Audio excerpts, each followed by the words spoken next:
Hey guys, how's it going? Working on the J-Red. After the machine work, transfers are at 122. Looking for the first rail light.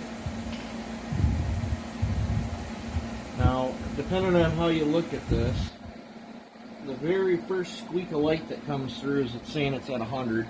I was shooting for 102. I used a ring, but I think what it is, if I shine in here and look, it's the chamfer that I put in, and I think that chamfer moved it 2 degrees.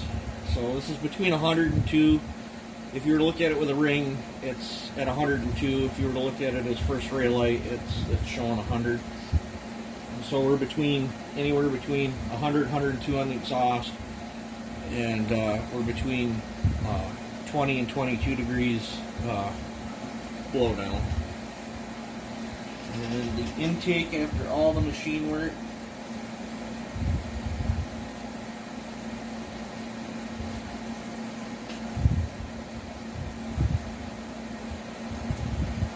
Saying 80.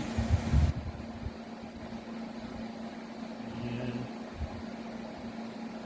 it's shutting at 80. So we got 160 degrees of intake duration. Are you guys ready to see the port work on this thing? I'm not gonna lie, this cylinder put up a fight. It put up a really bad fight. I was having a heck of a chipping problem.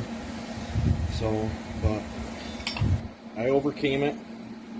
Now, how I did the lowers on this by cutting the cylinder wall out, that's my choice. I can't say if that's the right way to do it. It's just how I chose to do it on this one.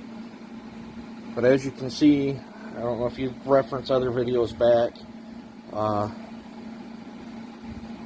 I made quite the huge difference. I did elongate these quite a bit. I did not raise them, but when I went in here to blend my elongation, it was trying to chip, so I had to bevel. Them a little bit. I had to do some pretty steep bevels all the way around with diamond bits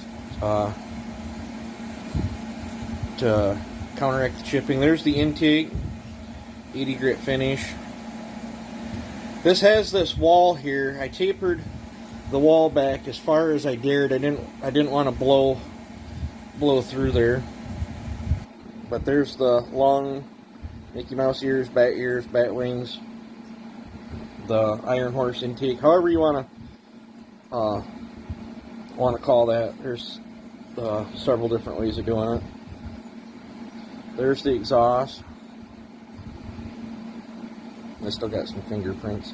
There's some smudges in there, but they don't look too bad. I did cut the chamber and I cut the base, so we got to work on piston work next. I wanted to get you guys a video out today. Did a pop-up. I did bevel the edge of it here.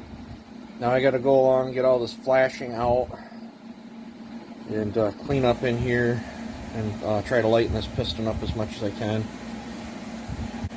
Cool thing is if I'm not happy with these numbers, there's room I can go in here and wick it up higher on the RPM scale if I want to, but I really want this to be a long bar saw. So, alright guys, here's a little update on the J-Red.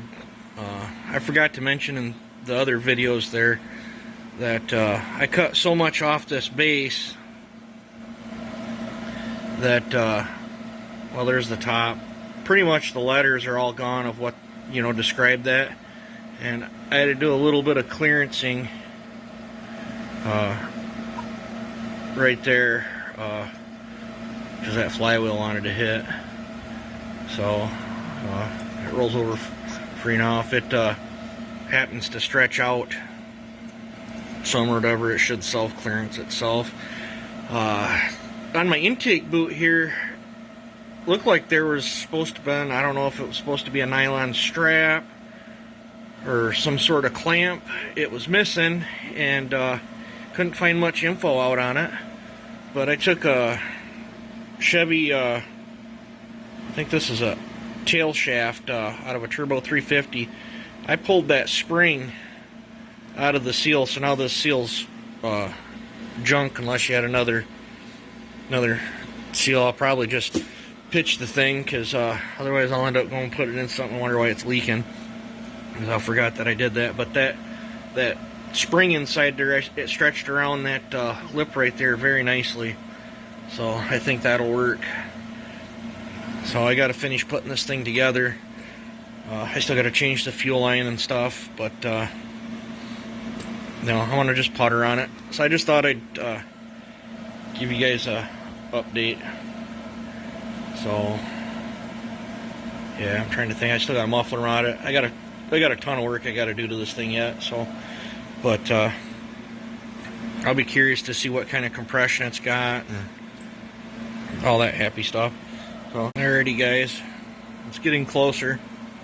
Got the fuel line changed, new impulse line on it, the rewinds on it, top cover's just sitting on there. Going over and worked on this stack. This was straight across 90 to the thickness of this. I'd have liked to tapered it down farther, but there's two beveled holes right there, so they can access them bolts there. That should be a lot better than that coming in from the filter, hitting that 1/4 inch thick flat step, and then having to do a sharp 90 to come over. That should be a lot better. But it's getting there. I gotta, hunt down at some fasteners I didn't like, so I've been changing them out, and I still got to do the muffler mod. But just thought I'd show you another quick update on this thing. So that's what I was working on. Put this in my lathe, cut it on a taper, and then just sanded it smooth. So, alright guys, how's it going? It is together. It's running. It's mildly bench tuned. I gotta have to dig out a bar. I ain't able to run it too long. It's pretty late at night, but I did get one heat cycle on it. Oil pump's working. It turned out pretty good. I slapped fuel all over it when I filled it up. Pumps over pretty good.